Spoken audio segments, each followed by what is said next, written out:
दोस्तों, आने वाले 24 से 48 घंटे ईरान पर काफी भारी रहने वाले हैं, क्योंकि इस दौरान अमेरिका ईरान पर हमला करेगा। वो अमेरिका हमला करेगा जो ईरान को चौतरफा घेर चुका है। वो अमेरिका हमला करेगा जिसकी आधी 50% जो एयरफोर्स है वो इसी इलाके में लगी है, ईरान पर हमला करने के लिए डिप्लॉयड है। और बड़ी बात तो यह है कि इस दौरान जो बड़ा डेवलपमेंट हुआ है वो न्यूयॉर्क टाइम्स के हवाले से बड़ी जानकारी आई है कि अयातुल्लाह खामेनेई, जो कि ईरान के सुप्रीम लीडर हैं, उन्होंने अपने उत्तराधिकारी का ऐलान भी कर दिया है। क्योंकि अयातुल्लाह खामेनेई इस बात को बहुत अच्छी तरीके से जानते हैं कि अमेरिका के टारगेट पर वो खुद हैं। सबसे पहले जो अमेरिका का टारगेट रहेगा वो खामेनेई रहने वाले हैं। खामेनेई को मारने के लिए अमेरिका तुला हुआ है और ये हमला जो है वो सीधा खामेनेई को टारगेट करने के लिए होगा। और ऐसे में खामेनेई ने अमेरिका के हमले से ठीक पहले अपने उत्तराधिकारी का ऐलान कर दिया है। उस उत्तराधिकारी को उन्होंने वो शक्तियां दी है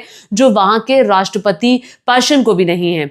ये शक्तियां जो दी गई हैं वो अली लारिजानी को दी गई है। अली लारिजानी एक ऐसे व्यक्ति ईरान में हो गए हैं जो अब खामेनेई के बाद बड़े फैसले ईरान के लेंगे। जो राज्य से जुड़ी जितनी शक्तियां हैं, जो महत्वपूर्ण मुद्दे हैं, उस पर अली लारिजानी का फैसला ही एकमात्र फैसला, सर्वमान्य फैसला माना जाएगा। मैं आपको ये बता दूं कि अली लारिजानी जो है खामेनेई के बहुत क्लोज है, राष्ट्रीय सुरक्षा परिषद के अध्यक्ष भी हैं। अब देखिए, ऐसे वक्त में जब पता है कि अमेरिका हमला करेगा, अब तक तो खामेनेई ने अपने उत्तराधिकारी का ऐलान नहीं किया था, लेकिन ठीक अभी क्यों किया है? ठीक अभी इसलिए किया है क्योंकि रिपोर्ट्स ये कह रही हैं कि ये हमला कभी भी ईरान आने वाले 24 घंटे 48 घंटे के दौरान कर सकता है। क्योंकि ईरान ने साफ तौर पर कह दिया है कि हम कोई बात अमेरिका की नहीं मानेंगे, भले ही वो यूरेनियम एनरिचमेंट की बात हो,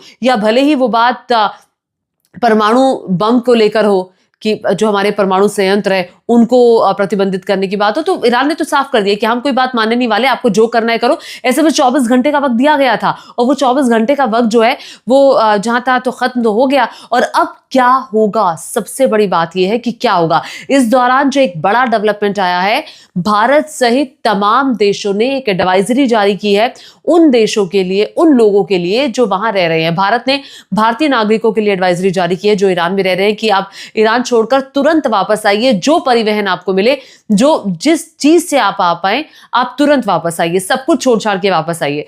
और देखिए, अभी तक जो एडवाइजरी थी भारत की तरफ से, जो इससे पहले भी 2 बार जारी हो चुकी है, उस एडवाइजरी में यह कहा गया था कि आप सतर्क रहिए।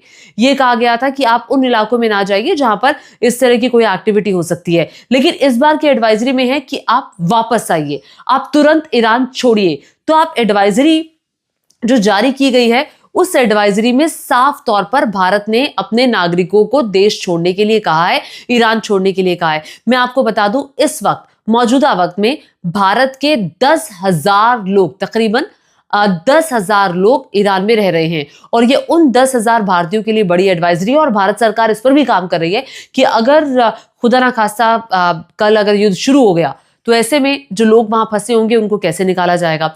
चूंकि ईरान को अमेरिका चारों तरफ से घेर चुका है। इस बीच डेवलपमेंट ये है, ना सिर्फ भारत बल्कि यूरोप के कई देशों ने और भी तमाम देशों ने ईरान में रह रहे अपने लोगों के लिए ये एडवाइजरी जारी की है और अपने लोगों को कहा है कि वो देश छोड़कर वापस अपने अपने जो देश है, अपने मूल जो देश है वहां पर पहुंचे। ऐसी एडवाइजरी भारत की भी है।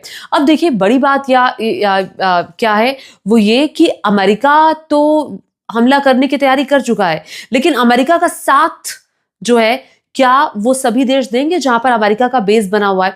मैं आपको बता दूं, तकरीबन जो अमेरिका का बेस है वो कई सारे वहां ईरान के आसपास, अगर आप देखेंगे यूरोप में, ईरान में, तो कुल मिलाकर के 20 अड्डे तो अमेरिका के हैं।